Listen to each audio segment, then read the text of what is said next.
Hi everyone, Man of Interest here, and my shaver is broken, so you're all gonna have to deal with this. Sorry that this is coming out a bit late instead of Monday. I was at KeyCon across the country over the weekend, and that was a pretty good time, but that definitely delayed my content. So I'll have more content coming out pretty soon. But first we have the news, and quite a bit of it. The sponsor for this week is Novelkeys, who are currently running GMK Olive and SA Fluffy Clouds. Check out the breathtaking GMK Olive, which is designed by Olivia to be a nice subtle green set. There is also SA Fluffy Clouds if you're a really big ortho fan, and you're looking for a dedicated set for that ortho lifestyle. My promo code doesn't work for group buys, but if you're looking to grab any other products at Novelkeys like switches, shirts, or accessories, my promo code SPRINGSPRINGS will give you a chill 5% off your order. Okay, we got a good deal of news to get through, so let's get to it. First up by must code is the MC76K Fat Boy. This is quite the interesting keyboard. The layout is similar to the Meteor, which is essentially a 60% with your F keys right up top. The aesthetics are pretty retro with the ledge up top for a pencil and a slope in the front. It takes a pretty nice modern approach with no screws in the bottom, so in theory you shouldn't need to flip it over. One of the main points of this case is to be easily customizable. Swap out the back plate for different connectors, customize the top plate with laser cut panels, fancy schmancy, this and that. There are going to be quite a bit going on the outside before we even dive inside, and when we dive inside, wow, the bottom is essentially this pegboard where you can attach your own standoffs with O-rings, gaskets, other fancy doodads to change your own approach to mounting the plate. This is pretty cool and it looks really nice in machining, and I like the theory crafting going on. I absolutely love the idea of this. I hope this comes to fruition, although I don't know if it'll be cheap. Next up is the group buy for GMK Hammerhead that has just opened up on Keylabs. The core kit will set you back $140 for the set, aimed at evoking the feel of a chilled oceanic splay against your cheeks. And while you look up, you see the roll of deep blue-gray swells under a stormy sky. Depending on how dark or angsty you want to go with the theme, there is the standard core kit as well as the deep water kit, which has darker alphas. I like the deep water core kit, and I think it's a bit more interesting and fun than the standard, so I'd be rooting for that one. I think the set looks good with a decent contrast and actually calming theme. The numbers for the core and deep water kits look healthy right now, so it's a pretty good time to join. If you're joining, I think the novelties are a must-have for this set. Moving on, we have an interest check by Gawk 101 for the 7V, which is a 75% keyboard that looks to take advantage of some of the more popular trends we're seeing today. Staggered F-row, check. Separated arrow cluster, check. Separated nav cluster, check. Upper right corner blocked by a logo, check. Big boy weight, check. PCB designed by Wilba, check. Now it looks like Gawk is going straight to the high end with a 7V, and wowee. I think it looks really nice. 7-degree typing angle, aluminum case, steel or brass weights, Wilba leaf spring PCB mount, ooh. 1.5mm polycarb plates, via compatible PCB. Golly gosh, I really want this to happen. Gawk, I'd be in it to win it. Our next topic is the Neuron by WorksUATA, which is a top-mounted 40% keyboard with a brass weight. Although it's less of a brass plate on the bottom and more of a full brass bottom, the bottom reminds me of a Norbauer-esque bottom design that's, the single plate that screws into the top of the case. The case will be available in an anodized aluminum and polycarbonate variant, with the top-mounted plate available in brass, aluminum, or polycarbonate.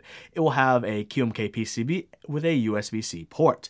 Estimated cost around $200 to $300, which is a pretty big range. Are we seeing more premium style 40% these days? I think we are. Up next is SA Crystal by Dazen, which is a set inspired by the colors of rose quartz and amethyst. At the moment, all we have are these renders, which are to start. I think the set needs more work based on the colors I see, but the colors don't look particularly realistic in these renders, so I have no clue what to expect. Do you? On the other hand, I know what to expect out of our next topic, the Treasure Type 9 Series 2 by Eric Arts. This 9-key macro pad is looking pretty good. Stylish, metal, it's solderless, SMD LEDs, USB-C. There's just a lot of things that people might fancy considering the fact it's a pretty tight package with a variety of finishes. People are going to find cool ways to show off their artisans, or maybe just find a cool looking macro pad if they haven't found one already. It's pretty attractive with all these powder coated and mirror finishes. Curious to see what the price of this one will be. Last round was $80, which was decent. I'm out of the macro pad market for the most part, but I think anyone on the hunt for a classy macro pad might want to keep this one in mind because I think it'll be a good bet. Up next is something I think a lot of people have really been asking for, which is the Cypher. It's an F-row-less compact 1800 kit by Foxtrot. Take a 60%, put a separated arrow keys and a number pad, and the result looks pretty good. What are the specs looking like? Top mounted plate, 6-degree typing angle, polycarb or aluminum plate, Type-C port, black, gray, dust pink colors, and between $325 to $350 for the whole kit. This is going to be a big plus for a lot of people, and that 50-unit MOQ will probably be met pretty easily. Including bump-ons, the height of this board will be under 18 millimeters. Of course, that depends on what size bump-ons you use, but I think that's going to make a decent height for anyone who wants to use this board without killing their wrists. It looks like this board's going to be a hit with a lot of people, so if you missed out on round 1, keep your eyes out for this one. Something that you may open your eyes to is the bold color choice for SA128K by Hawk. This IC is a continuation of the previous 128K key set design, but more simple colored and practical with Korean and Japanese sublegends. The orange of the Hangul set reminds me of Dragon Balls, which is pretty nice. I like that orange. The version with the Japanese Elvis though, oh, that's amazing with those side printed legends. And to be honest, I'd actually be interested in this set, even though I'm not the biggest fan of SA. Depending on when this runs, I think there's going to be a pretty big market and desire for people wanting SA with Korean and Japanese sublegends. These keys will be produced by Signature Plastics and will be the sculpted 1, 1, 2, 3, 4, 3 for the row profiles. Good call on that row 3 bottom row. The next keyboard we have in the news is by the trio composed of Drifting Bunnies, Phoenix Star, and Gondolindrum. This board is named Austin. So what kind of specs does Austin have? Aluminum top and bottom with a brass weight, top mounted plates, 5.5 degree typing angle, ANSI only, GMK PCB with USB-C. Pretty cool stuff. You know what? That weight design, I like it. The weight goes from the back to the bottom with that lip that kind of overhangs from one to the other.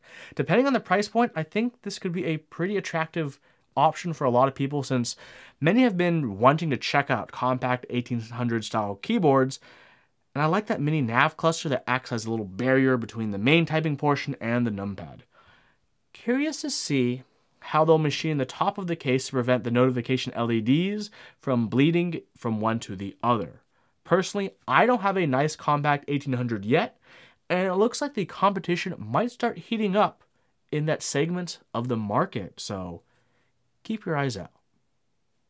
Next up on the news is something I find really interesting and a good use for brown Alps that I have laying around. The Ask 55 by Pizza Is a Lie is an Alps 60% that fits the 8 classic 14.5U Apple layouts.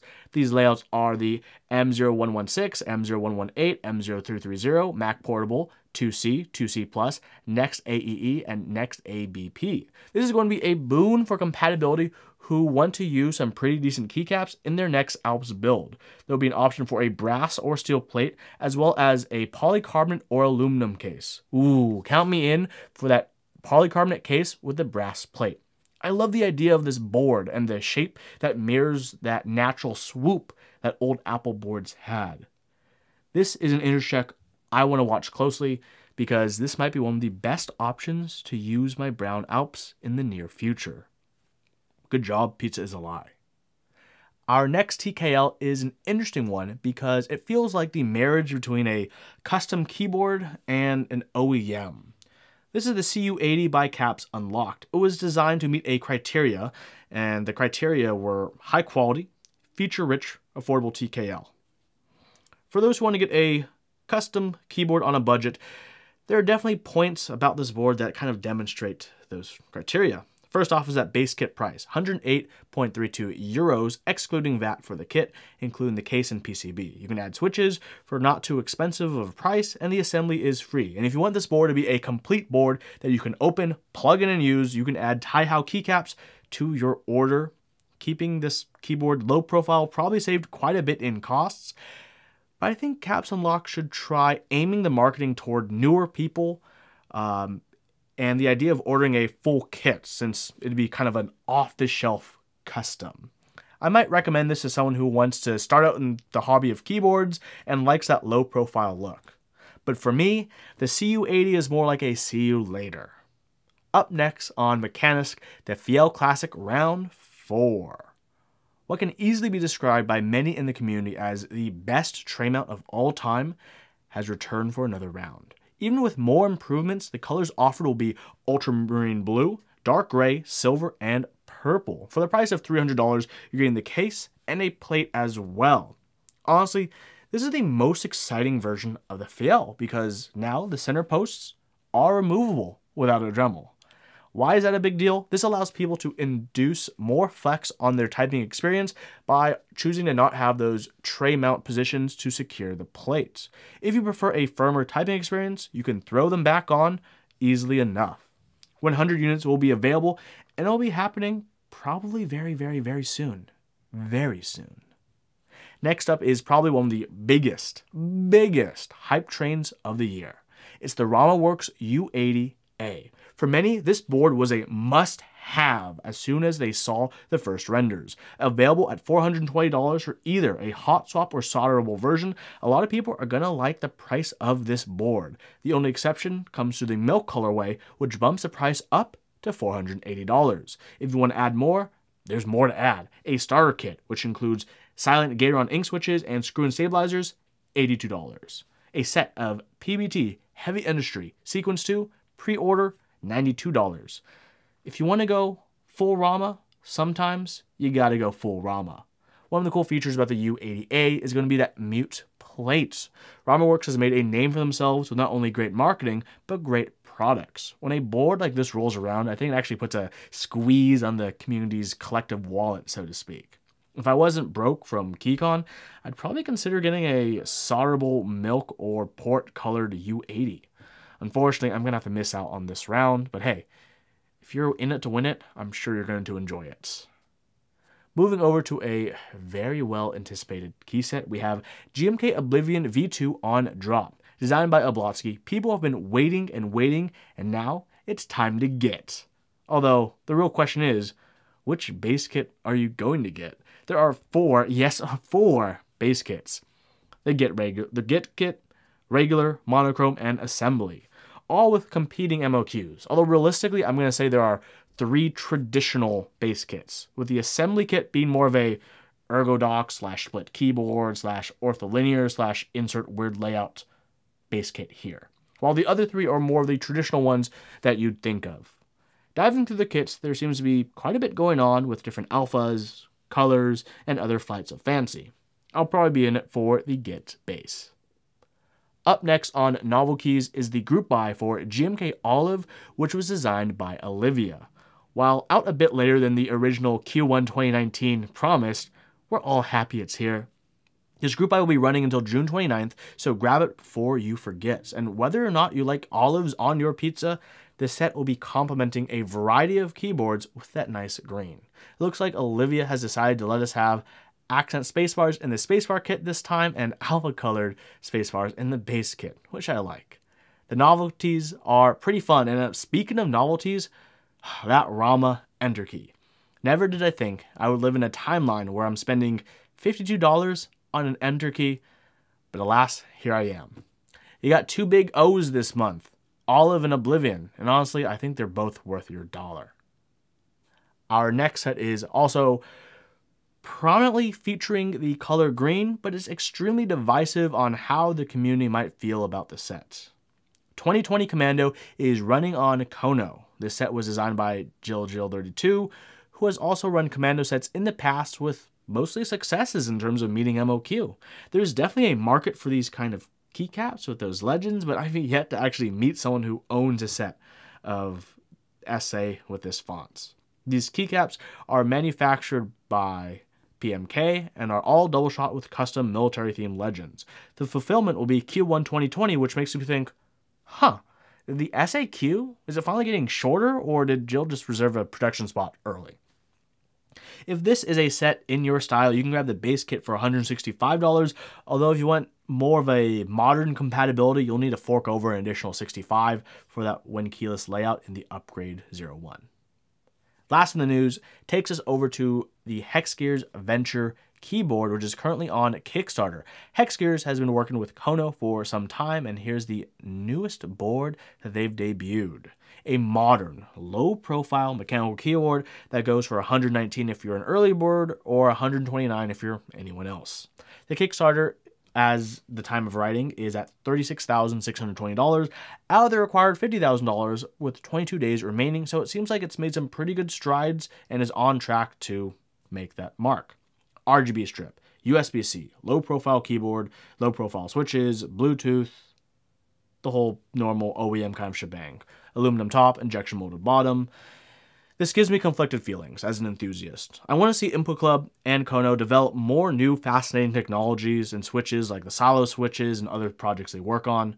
But at the same time, I understand they have bills to pay, and a more mainstream board like this helps to achieve that. This might be a good recommendation to someone who's, sick of their laptop keyboard but still wants a laptop keyboard kind of feel, who likes that low profile look.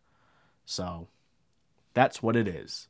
That's it for this week in keyboards. Once again, sorry for the delay, but I'm thankful for everyone who watches. Thank you so much. I want to give a special big shout out to my Patreons who support me this month. Thank you so much to Gabriel, Gio, Jeff, Olivia, Patrick, Shin, and Star.